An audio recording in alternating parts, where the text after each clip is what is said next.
Okay, so for one of our programs, we've implemented a genetic algorithm to help solve the knapsack problem.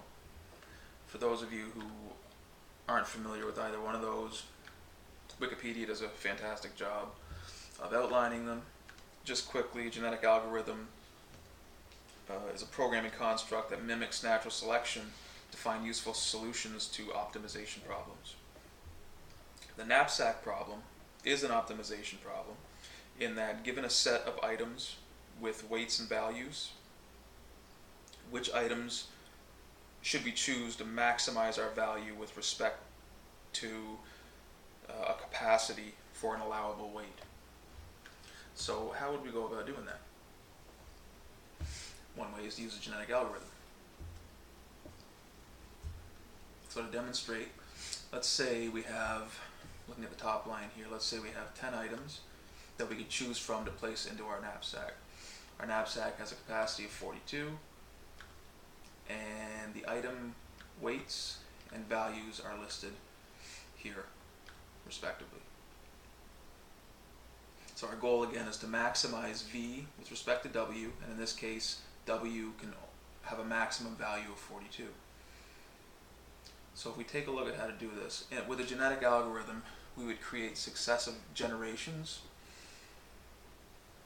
of proposed solutions, and we'd see which ones match our limited capacity, and then we'd use them to create further generations to see how close we can get within a certain number of generations to our capacity. So initially, in a first generation, we'd have no information to proceed with, so we'd have to randomly generate any number of solutions or proposed solutions, each one of which would be referred to as a chromosome or a population item.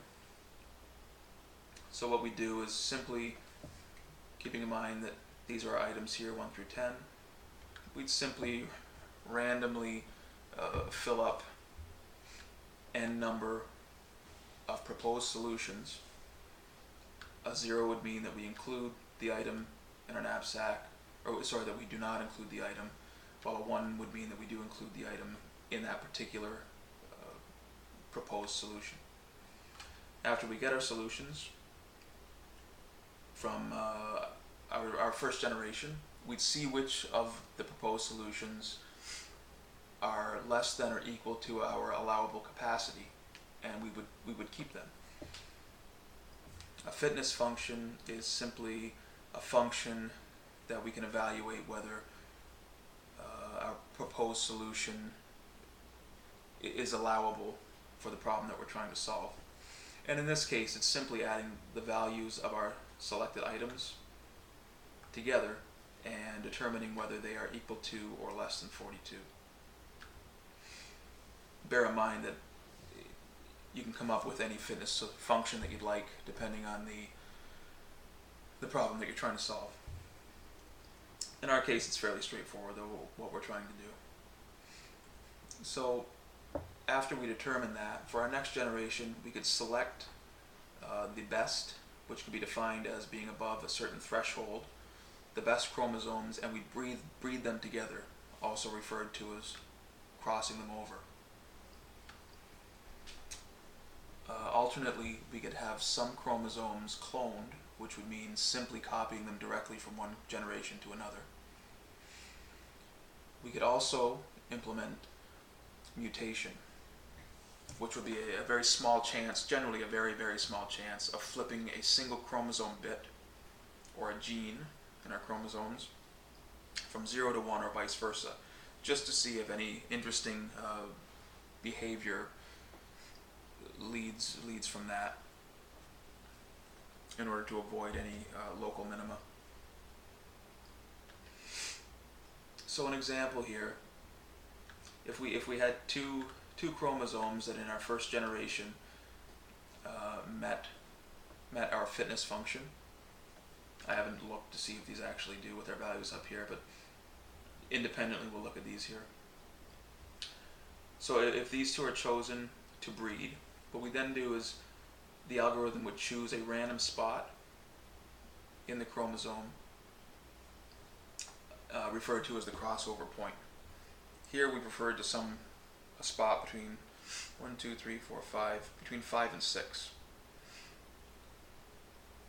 So what we do, for example, is take the first half, everything, it ends up being half in this case, everything before the crossover point, which is right here. We take everything before from chromosome 1, add it to the beginning, and we take everything from after the crossover point in chromosome 2, add that to the end of our new chromosome.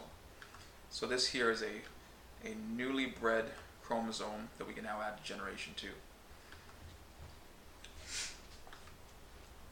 So with this basic premise in mind,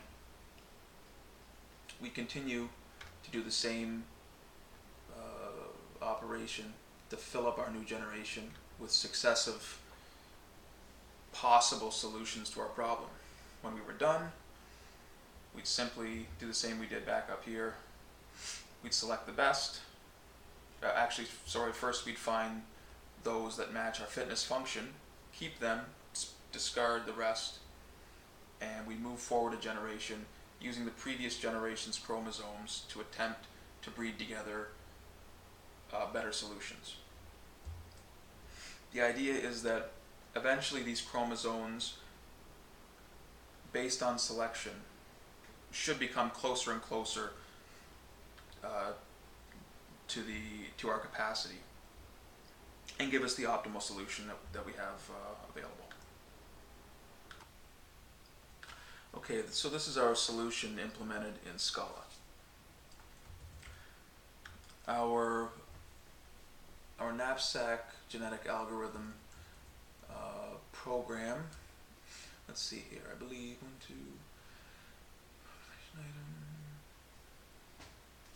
generation and Knapsack.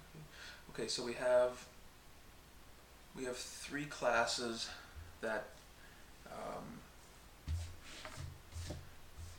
that actually have actions associated with them. We also have an additional 2 classes that basically act as a data structure, similar to a struct in C. They have no actions associated with them, and as you can see, they're very, very concise. There's no body to them at all. All they are the class definition, along with constructor parameters here. So these are used because a lot of variables are being passed around from class to class in this solution. We found this was a better way than passing, let's see here, we have maybe 10, maybe a dozen pieces of data that are constantly being passed around. So this seemed like a more elegant solution. We can also see here, I'll point out a little bit later, the use of a Java data structure here. So we're using a Java array list at some point, as well as the Java double, as opposed to the Scala double. And you can see the import statement here supports that. We've also imported Java I/O, which we did in the input-output example that we had in order to write to file as well as get user input from the console. So aside from these 2 data holding structures that we have population item, which would correspond to one of these here. We also have a generation, which would correspond to this here. And finally, we have a Knapsack class, which would really be all of this here. Down further we have a NapGA object. This is, I guess you'd say, the driver of the Knapsack class. Be similar, if we'd implemented this in Java, be similar to the main method in a Knapsack class. But because of convention in Scala, this is how we've decided to implement it. So this actually collects user data, creates a Knapsack object, and then passes control to the Knapsack object, which does the rest of the work. So here in the main method, we the main task that we're performing here is collecting user input. We want to ensure that an output file name has been given, but most importantly, we're collecting the user output. And that's all being collected here, such as the number of items, the value of the item, the weight of the item by item, population size, number of generations, etc. And sets up an output file, and then creates a structure of the input data to pass between objects, which I pointed out above. It's called input data. It then creates a Knapsack, instantiates an object of the Knapsack class, and passes the input data to it. Sets up the output file and calls a particular method on our new nap object, created here, and breed is the method name, which does the majority of the work. So if we take a look up here in the Knapsack object, summarize, graph, breed, creates and stores successive generations. So its main job is to create generations. The generations in turn, where are we here?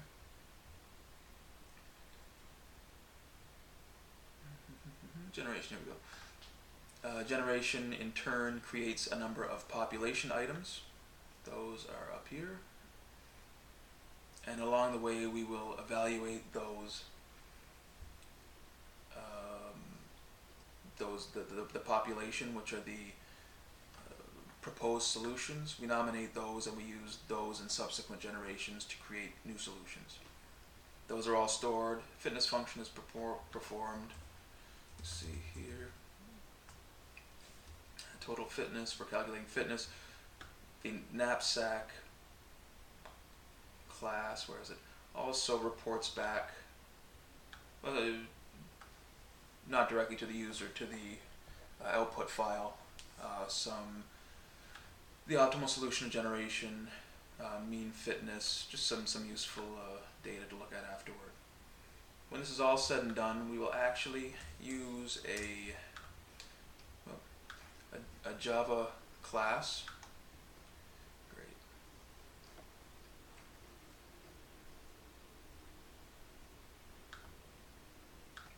Apologies. We'll actually use an existing Java class I'd previously written to graph the results of our Knapsack, hopefully, solution. That is called down here at the end, and a little bit of exception handling here. So why don't we, this is the simple graph here, the existing Java code, nothing Scala in here whatsoever. All it takes as, where is it, as a constructor, we need an array list type double, which is why back here we're using,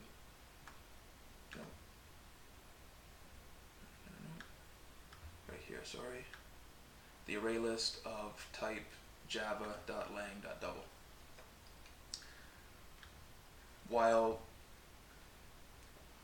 data types such as integer and double are equivalent in Scala and Java, they're actually not equal. Whereas string the string in Scala is actually the Java string. It uses the Java string directly. So anyhow, if we take to our terminal, and first we want to compile the Java file.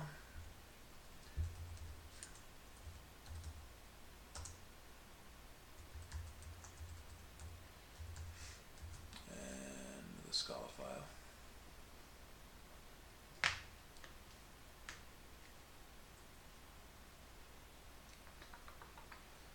And then we'll execute the Scala file. The NapGA class. And we will use this output file for our summary. So the number of items, let's use what we looked at here as an example. I'm going to change this though because I've run it a few times and 42 is very easily attainable. So we'll find something hopefully a little more difficult. So 10 items. I'll use 2, 4, 8, 3, 4, 9, 3, 7, 2, 4, 5,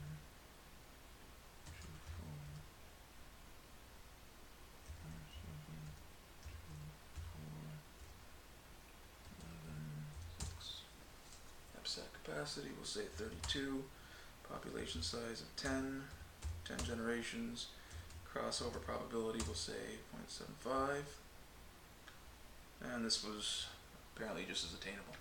Anyhow, the results here of each generation, 1, 2, 3, 4, all the way through 10, and the capacity that was achieved.